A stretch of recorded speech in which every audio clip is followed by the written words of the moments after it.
Hello ಗೆಳೆಯರೆ, welcome to S ಪಿಚಿನ್ Kannada channel. ಈ ಒಂದು ವಿಡಿಯೋದಲ್ಲಿ ಬಸವ ಜಯಂತಿಯ ಕುರಿತಾಗಿ ಸುಲಭ 5 ಸಾಲುಗಳ ಮಾಹಿತಿ ತಿಳಿತೋಣ. ಈ ಒಂದು 5 ಸಾಲುಗಳ ಸುಲಭ ಮಾಹಿತಿ ಅಂತಕ್ಕಂಥ ಇಷ್ಟವಾದರೆ ಒಂದು ಲೈಕ್ ಅನೇಕ ವಿಡಿಯೋ ತಿಳಿದು ಪ್ರೋತ್ಸಾಹ ತುಂಬ ಸಿಗುತ್ತೆ. ಇನ್ನೊಬ್ಬರಿಗೂ ಶೇರ್ ಮಾಡೋದು ಸಾಧ್ಯ. ಇಂಥ ಅನೇಕ ವಿಡಿಯೋಗಳ ಚಾನಲ್ ಸಬ್ಸ್ಕ್ರೈಬ್ ಆಗಿ. ಹಾಗೆ ನೀವು ಯಾವ ರೀತಿಯ ಭಾಷಣ, ಯಾವ ರೀತಿಯ ಪ್ರಬಂಧ ಬೇಕಂತೇಳಿ ಕಾಮೆಂಟ್ ಮಾಡಿ. ಆ ವಿಷಯಕ್ಕೆ ತಕ್ಕಂತೆ ನಾವು ವಿಡಿಯೋ ಮಾಡಲು ಪ್ರಯತ್ನ ಮಾಡ್ತೇನೆ ಅಂತ ಹೇಳುತ್ತಾ ಹರಿ ಒಂದು ಮಾಹಿತಿಯನ್ನು ಕಲಿತಾ ಹೋಗೋಣ ಬನ್ನಿ. ಮೊದಲನೇ ಪಾಯಿಂಟ್ ನೋಡಿ, ಬಸವ ಜಯಂತಿ.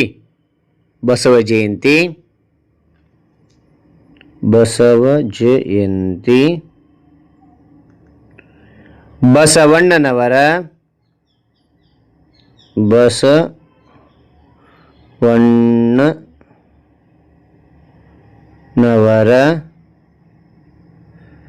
ಬಸವ ಜಯಂತಿ ಬಸವಣ್ಣನವರ ಜನ್ಮದಿನವನ್ನು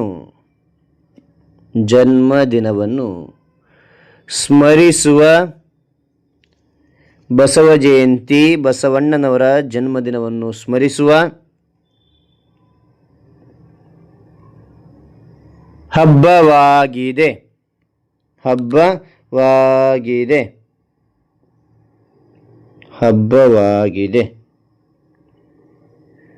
ಒನ್ಸ್ ಅಗೈನ್, ಬಸವ ಜಯಂತಿ ಬಸವಣ್ಣನವರ ಜನ್ಮದಿನವನ್ನು ಸ್ಮರಿಸುವ ಹಬ್ಬವಾಗಿದೆ. ಅದಾದ ನಂತರ ಎರಡನೇ ಪಾಯಿಂಟ್ ನೋಡಿ, ಈ ದಿನವನ್ನು ಅಕ್ಷಯ ತೃತೀಯದಂದು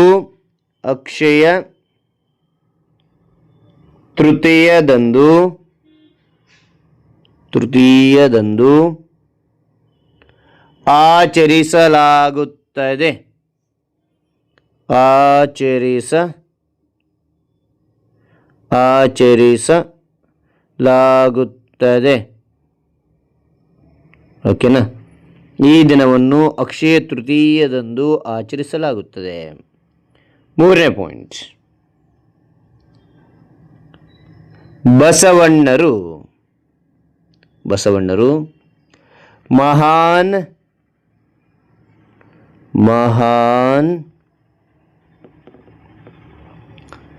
ಸಮಾಜ ಸುಧಾರಕರಾಗಿದ್ದರು.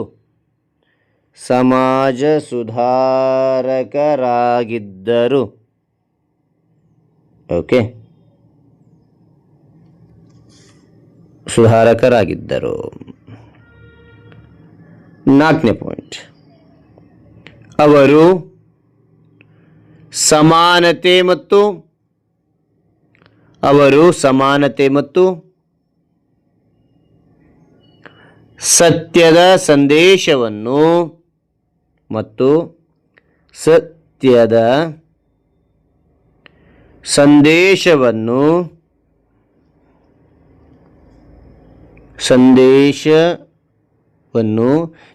ನೀಡಿದರು.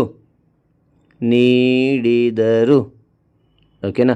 ಅವರು ಸಮಾನತೆ ಮತ್ತು ಸತ್ಯದ ಸಂದೇಶವನ್ನು ನೀಡಿದರು. ಐದನೇ ಪಾಯಿಂಟ್,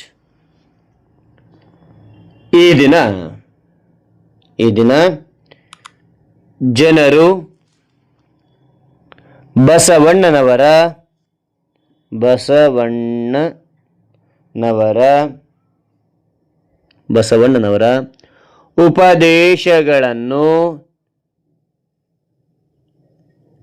ಉಪದೇಶಗಳನ್ನು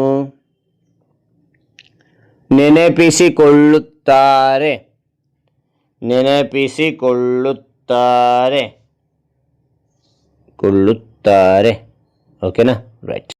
ಹಾಗಾದರೆ ಈ ಒಂದು ಮಾಹಿತಿ ಅಂತಕ್ಕಂಥ ಇಷ್ಟವಾದರೆ ಒಂದು ಲೈಕ್ ಅನೇಕ ವಿಡಿಯೋ ತಿಳಿದು ಪ್ರೋತ್ಸಾಹ ತುಂಬ ಸಿಗುತ್ತೆ. ಇನ್ನೊಬ್ರಿಗೂ ಶೇರ್ ಮಾಡೋದು ಸಾಧ್ಯ. ಇಂಥ ಅನೇಕ ವಿಡಿಯೋಗಳ ಚಾನಲ್ ಸಬ್ಸ್ಕ್ರೈಬ್ ಆಗಿ. ಮತ್ತೊಂದು ಹೊಸ ವಿಷಯದಿಂದ ಮತ್ತೊಂದು ಹೊಸ ವಿಡಿಯೋದಿಂದ ಭೇಟಿ ಆಗ್ತಾನೆ. Thank you for watching. Bye.